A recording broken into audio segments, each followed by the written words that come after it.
বিধবা এই নারীর সাথে দীর্ঘদিন প্রেমের নামে শারীরিক সম্পর্ক করে এখন অন্য মেয়েকে বিয়ে করার সংবাদে এই মহিলা অনশন করছে এই বিয়ে বাড়িতে। দর্শক, বিস্তারিত একটু আমরা তাদের কাছ থেকেই জানার চেষ্টা করবো। আসলে এই যে আপনি এখানে মাটিতে বসে আছেন আপনার বাচ্চা নিয়ে, মূলত কারণটা কি?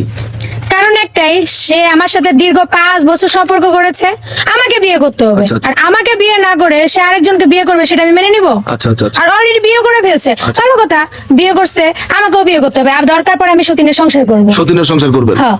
তারপরও বিয়ে করবেন? তারপরও বিয়ে করবো, কিন্তু এখান থেকে আমি যাব না, মানে যাব না। আচ্ছা আচ্ছা। এক ফোঁটা পানিও খাবো না। আচ্ছা, এই যে ভাই, এই যে আমরা একটু কথা বলার চেষ্টা করি। আসলে এই যে আপনি কি ওনার সাথে প্রেমের সম্পর্ক করেছিলেন আগে? হ্যাঁ, করছিলাম। এখন আপনি ওনার সাথে প্রেমের সম্পর্ক করে দীর্ঘ 5 বছর এখন অন্য একজন মেয়েকে বিয়ে করলেন, মূলত কারণটা কি? ভাই, রিলেশন বা ভালোবাসা করলেই যে বিয়ে করতে হবে তাকে, এমনটা তো না। বিয়ে যদি আমি করতাম তো অনেক আগেই তাকে করতাম। আচ্ছা আচ্ছা আচ্ছা। ঠিক আছে। আগে কখনো বিয়ে করেছিলেন? না না, বিয়ে তাহলে করিনি। আপনি একজন অবিবাহিত ছেলে হয়ে এরকম একজন বিধবা মহিলা যার একটি বাচ্চা আছে তার সাথে আপনি কেন সম্পর্ক করলেন? আসলে ভাই, আপনি তো জানেন যে এক হাতে তালি বাজে না, তাই না? তা তো অবশ্যই। আমার দরকার ছিল, ঠিক আছে, ওনাকে আমি অফার করি, উনি রাজি হয়েছে, তো সেই সূত্রে ওনার সাথে আমার সম্পর্কটা হয়। এখন যে উনি বলছে যে উনি সতীনের ভাত খাবে, ওনাকে বিয়ে করতে হবে, এখন কি করবেন আপনি? 2 বউ নিয়ে ভাত খাবেন? অসম্ভব, অসম্ভব। হ্যাঁ? এটা আমি কোনোদিনও মানবো না। আপনি কি হন, ছেলের মা আপনি? আমি ছেলের মা। আচ্ছা, আপনি যেটা বললেন আপনি মেনে নিবেন না। আপনার ছেলে যে এই যে একজন ইয়াং ছেলে হয়ে অবিবাহিত ছেলে এই মহিলার সাথে প্রেম করলো, এই যে প্রেমের নামে শারীরিক সম্পর্ক করলো, এই বিষয় নিয়ে আপনি কি বলবেন? এই যে আমার ছেলে যে বললো এক হাতে তালি বাজে না, মানে প্রাপ্তবয়স্ক হয়েছে, ও যখন গেছে ও কেন পাত্তা দিল? আচ্ছা। আর ওর একটা ছেলে আছে, আর আমার ছেলে এখনো বিয়ে করে নাই। আচ্ছা, আচ্ছা। আজকে এই মুহূর্তে আমি আমার ছেলেকে আমার পছন্দ মতো বিয়ে করায় নিয়ে আসছি। তাহলে আমার 10 লাখ টাকা দিয়ে দিতে বলেন। সত্য এটাই ছিল, আমার হাজবেন্ড মারা যাওয়ার পরে আমার ছেলে আছে জেনে বুঝে তাকে আমি 10 লাখ টাকা দিই, তার বিনিময়ে সে আমার সাথে সম্পর্ক করে। 5 বছর সম্পর্ক করার পরে এখন নতুন কাউকে বিয়ে করলে আমি সেটা মেনে নিব? একটা কেন, যদি সে 100টা বিয়ে করে সংসার আমার সাথেও করতে হবে। 10 লাখ না, তোমাকে 20 লাখ টাকা দিব, কিন্তু তোমার টাকার ডকুমেন্টস দেখাইতে হইব। আচ্ছা। তুমি আমার ছেলেকে 10 লাখ আচ্ছা, টাকা আমরা দিছো। তর্কে জর্জরিত না হয়ে আসলে আমি আপু আপনার কাছে একটি প্রশ্ন রাখি। মূলত আপনি যে কথাটি বললেন যে আপনি ওনাকে 10 লক্ষ টাকা দিয়েছেন, আপনি কি মানে 10 লক্ষ টাকা দিয়েছেন শুধু ওনার সাথে শারীরিক সম্পর্ক করার জন্য? জি না। মানে আপনি যেটা বললেন, তাহলে ওনাকে 10 লক্ষ টাকা আপনি কেন দিলেন? সে আমার কাছে 10 লক্ষ টাকা নিয়েছে তার ব্যবসা করার জন্য, তার মা অসুস্থ এই কথা বলে, ঠিক আচ্ছা, আছে? মানে আপনার হাজবেন্ড মারা যাওয়ার পরে যে টাকা পয়সা রেখে গিয়েছে ওইখান থেকে ওনাকে দিয়েছেন? জি, আমি ভেবেছিলাম যে যেহেতু ছেলেটা গরিব, তারও সংসার ভালো থাকবে, আর আমাকে তো কিছুদিন পর সে বিয়ে করবে। এভাবে সে সময় ঘুরাচ্ছে। অনেক বিশ্বাস রেখে এই 5টা বছর আমি ওর সাথে সম্পর্ক চালিয়ে গেছি।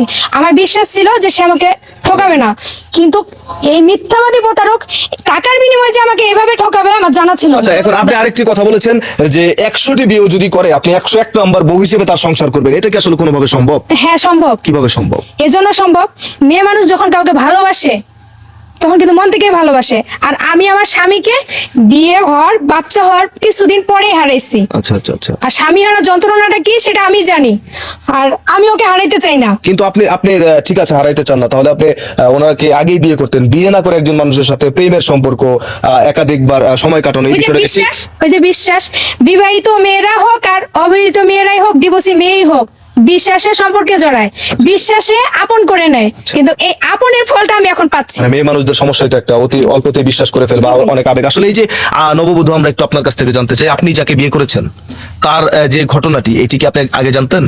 না, আমি আগে এত কিছু জানতাম না। হ্যাঁ, ও আমাকে বলছিল একদিন ফোনে যে ওর একজনের সাথে রিলেশনশিপ ছিল, তো তার সাথে ব্রেকআপ হয়ে গেছে। আচ্ছা আচ্ছা আচ্ছা। তো এটা স্বাভাবিক, একটা ছেলের লাইফে একটা দুর্ঘটনা ঘটতেই পারে।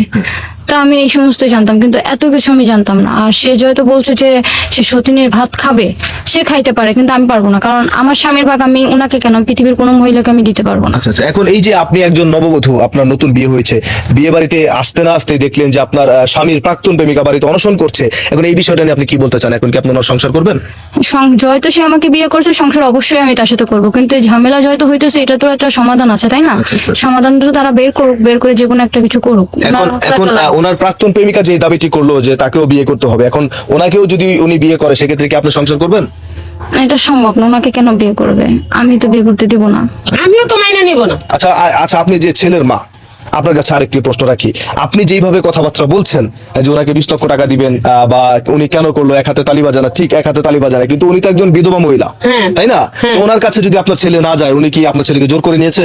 আমার ছেলে যদি ওনার কাছে যায় থাকে, তাহলে উনি পাত্তা কেন দিল? আচ্ছা আচ্ছা আচ্ছা। ওনার তো বোঝা উচিত যে আমার একটা 5 বছরের বাচ্চা আছে, আমি যেদিকেই পাবারাই হিসাব কিতাব করেই পাবারাই। আচ্ছা, আচ্ছা। উনি আগে আমার ছেলের সাথে বিয়ে কইরা তারপরে সম্পর্ক করতো। আচ্ছা। কিন্তু বিয়ের আগে যে নারীরা নাকি পরকীয়া করে সে নারীরা কখনো ভালো হয় না। কিন্তু- আর এখন আজকে আমার ছেলেরা বিয়ে করাইছি, আমি স্বামী থাকতে পরকীয়া করি নাই, স্বামী মারা যাওয়ার পরে মারা যাওয়ার পরে কেন তুমি আমার ছেলেকে আচ্ছা, বিয়ে না করে আচ্ছা, পরকীয়া আপনি করছো? যে উত্তেজিতটা হচ্ছেন মূলত মানে আপনি কি বোঝাতে চাচ্ছেন যে আপনার ছেলের এখানে কোনো দোষ নেই, সব দোষ ওই মহিলার?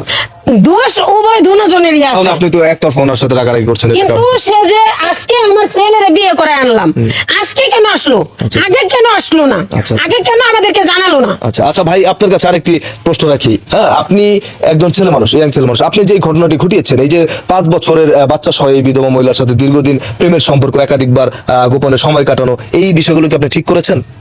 আসলে ভাই রিলেশন সম্পর্ক বা ভালোবাসা এরকম কিছু থাকলে এগুলা অ্যাভেলেবেল হচ্ছে বাংলাদেশে, মানে হচ্ছে না? available, মানে এটাকে আপনি হ্যাঁ, সিম্পলি মনে করছেন। simple। দর্শক, এই পরকীয়া প্রেম করা বা ডিভোর্সি মহিলাদের সাথে প্রেম করে তাদের সাথে রাত্রি যাপন করা, তাদের সাথে একাধিকবার পার্সোনালি সময় কাটানো, এটাকে এখন আমাদের দেশের মানুষ বা সমাজের মানুষ এরকম কিছু ছেলেরা এটা হচ্ছে এখন একেবারে সিম্পলি নিচ্ছে। যেমন তিনি বললো যে ভাই এটা সাধারণ একটা ব্যাপার, মানে এই জিনিসটাকে সাধারণ একটা বিষয় তারা বলে চালিয়ে দেওয়ার চেষ্টা করছে যে এত বড় একটা জেনা, এই জেনাটাকে তারা সাধারণভাবে নিচ্ছে। তো দর্শক, এই বিষয়টা নিয়ে আমাদের আজকের ভিডিওটা তৈরি করা।